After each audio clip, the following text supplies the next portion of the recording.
दोस्तों, शायद ही आपको पता हो कि हमसे 3,84,403 किलोमीटर दूर मौजूद चांद हमारी पृथ्वी का ही एक टुकड़ा है। और शायद यही वजह है कि हमारे किस्से कहानियों में इसे मामा कहा जाता है। चांद हमारे लिए कितना जरूरी है, आप इस बात से अंदाजा लगा सकते हैं कि अगर ये ना रहे तो पृथ्वी पर दिन सिर्फ 6 घंटे का ही होगा। चांद के बारे में रिसर्च करने के लिए नए नए मिशन लॉन्च होते रहते हैं और इन्हीं में से एक है हाल ही में इसरो द्वारा लॉन्च किया गया चंद्रयान 3 मिशन, जो चांद के उस हिस्से में उतरने जा रहा है जिसके बारे में हमारे वैज्ञानिकों को कुछ भी पता नहीं है। चांद पर अब तक सिर्फ 12 एस्ट्रोनॉट्स ही अपने कदम रख पाए हैं और वो सभी सही सलामत वापस पृथ्वी पर भी लौट आए हैं। लेकिन इसके बावजूद बहुत कम लोग ये बात जानते हैं कि अमेरिका के एक महान साइंटिस्ट की कब्र वहां मौजूद है।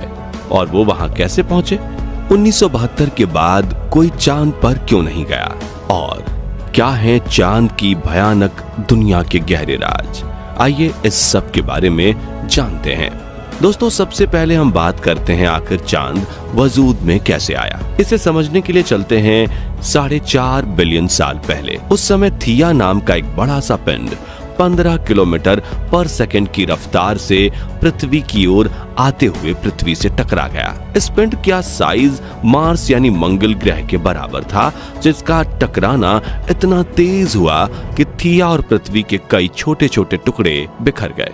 इसके बाद ये पृथ्वी की ग्रेविटी की वजह से उसका चक्कर लगाने लगे। काफी समय गुजरने के बाद ये छोटे छोटे टुकड़े आपस में जुड़ गए और उसके बाद से इन्होंने एक उपग्रह का रूप ले लिया, जिसे आज हम चांद के नाम से जानते हैं।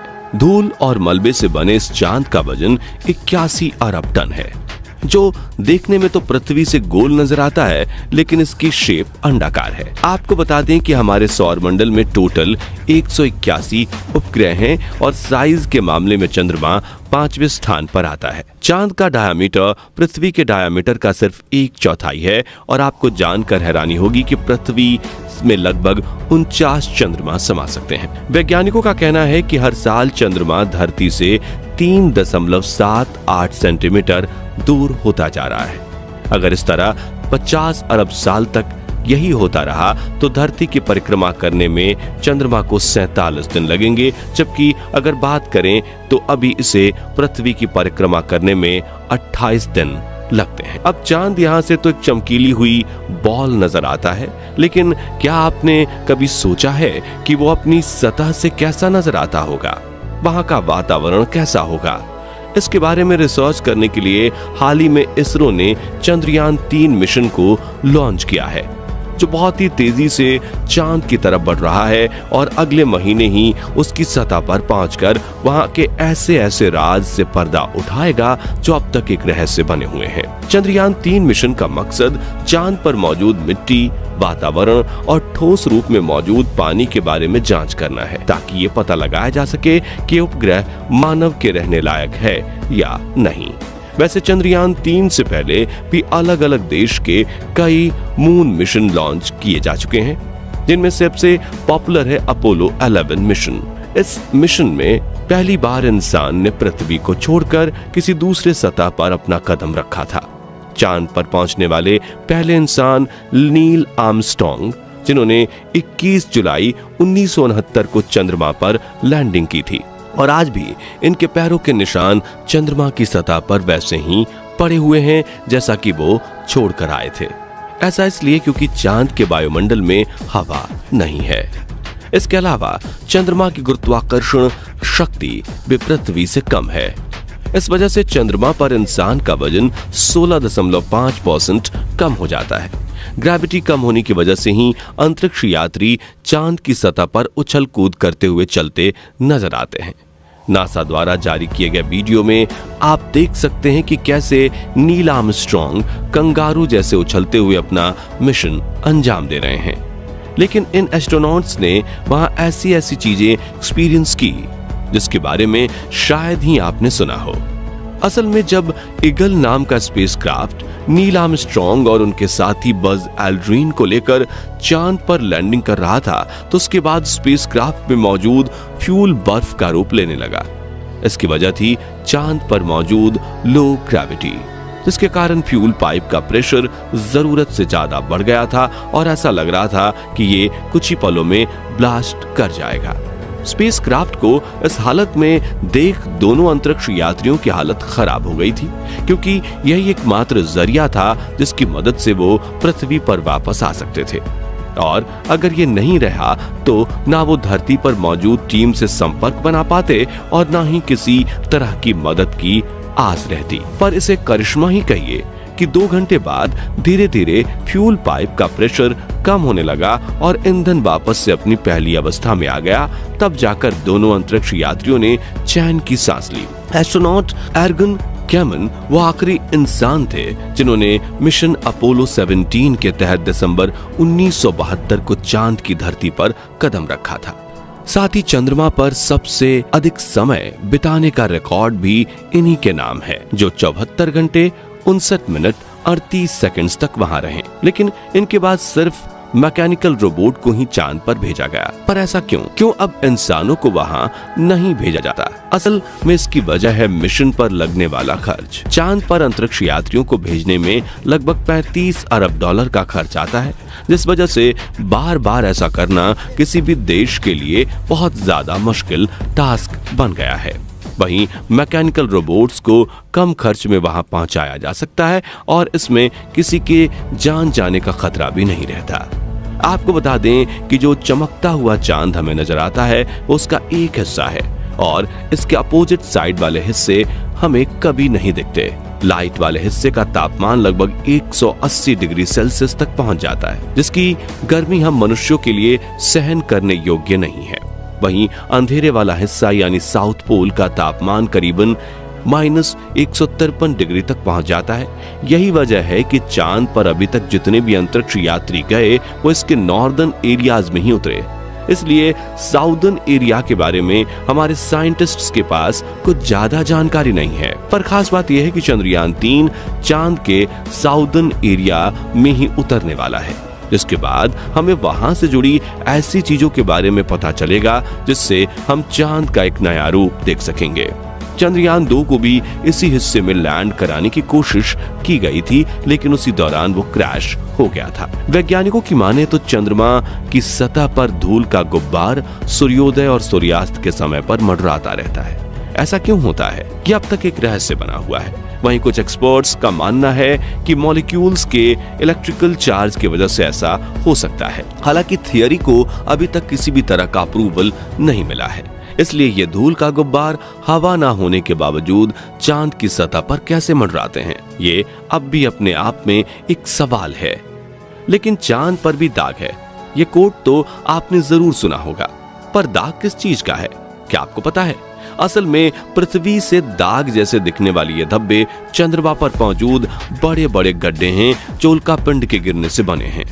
अब आते हैं उसी सवाल पर कि अगर जितने भी अंतरिक्ष यात्री चांद पर गए वो सभी सही सलामत घर वापस लौट आए, तो फिर चांद पर कब्र किसकी मौजूद है?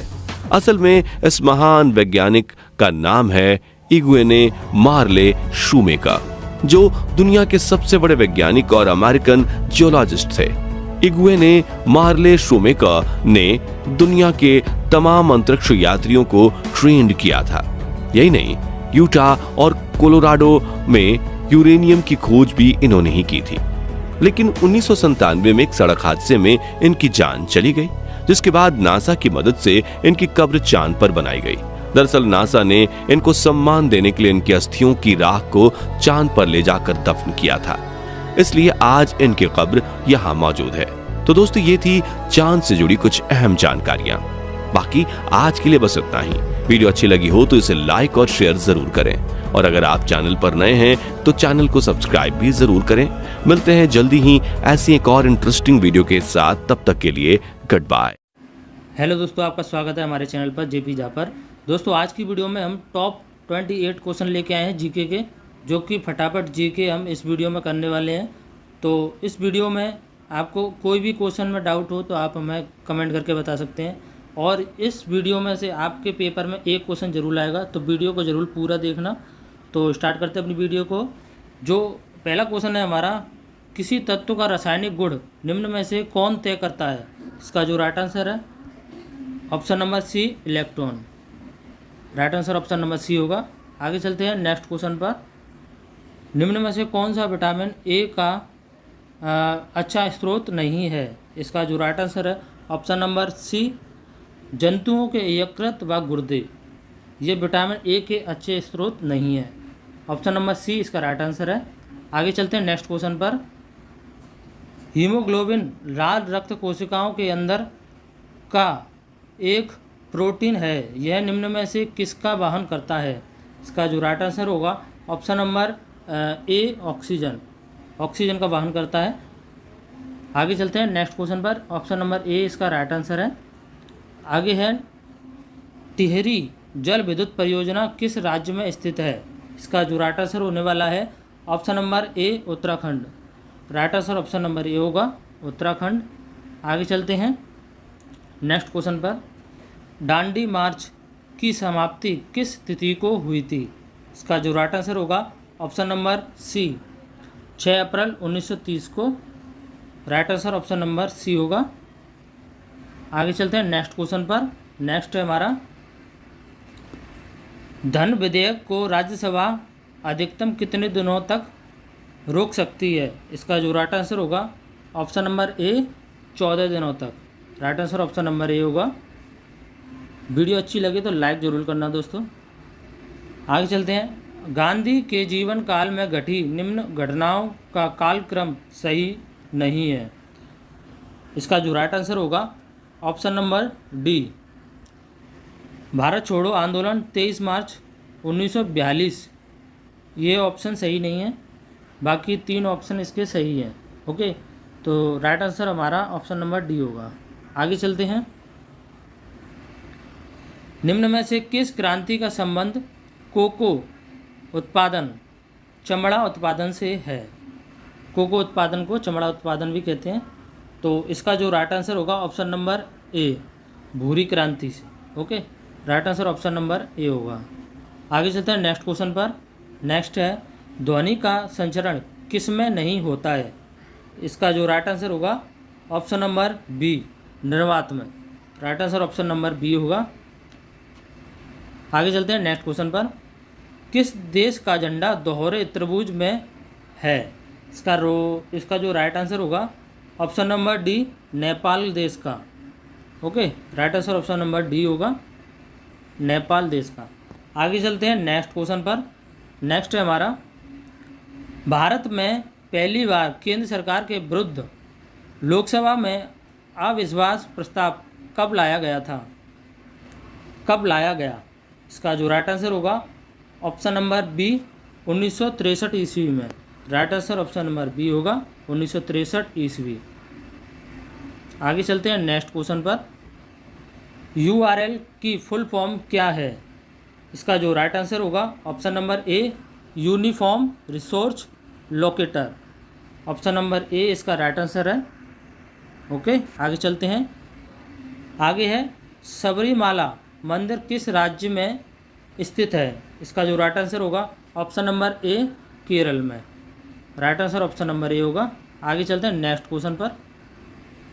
भारत के किस राज्य में दूध की सबसे ज़्यादा खपत होती है? इसका जो राइट आंसर होगा option number D, Madhya Pradesh. Right answer option number D होगा, मध्य प्रदेश। आगे चलते हैं नेक्स्ट क्वेश्चन पर। निम्न में से कौन सा मूल अधिकार केवल भारतीय नागरिकों को ही प्राप्त है?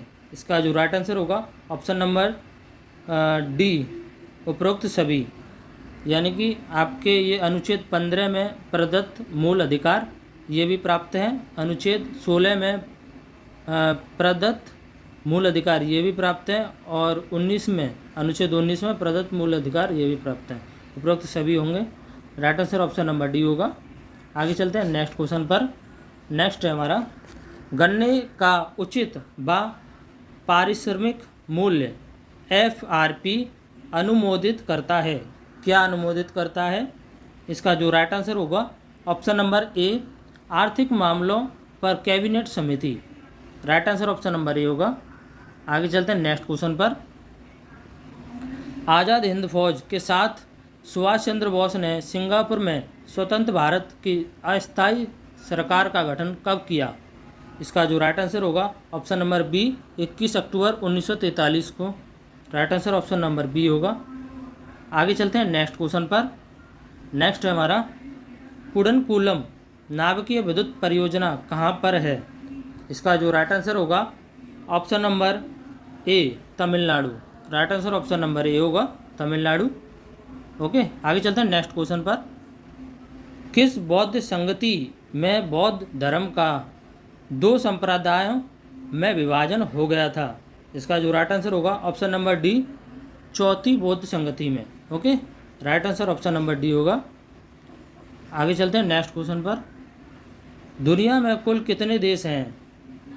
तो दुनिया में जो आपका जो इसमें जो आंसर होगा दुनिया में कुल कितने देश हैं, इसका जो राइट आंसर है ऑप्शन नंबर सी, क्योंकि ये अप्रॉक्स में है 195 देश। अभी लगभग में जो देश यूनाइटेड की तरफ से जो ये बताया गया है वो लगभग में बताया गया है 195 देश। Okay, right answer option number C है। आगे चलते हैं। भारत में कपास का सबसे बड़ा उत्पादक राज्य कौन सा है? इसका जो राइट आंसर होगा option number C Gujarat. Right answer option number C है गुजरात। आगे चलते हैं नेक्स्ट क्वेश्चन पर। दीवाने अर्ज किस विभाग से संबंधित था? इसका जो राइट आंसर है ऑप्शन नंबर सी सैन्य विभाग से।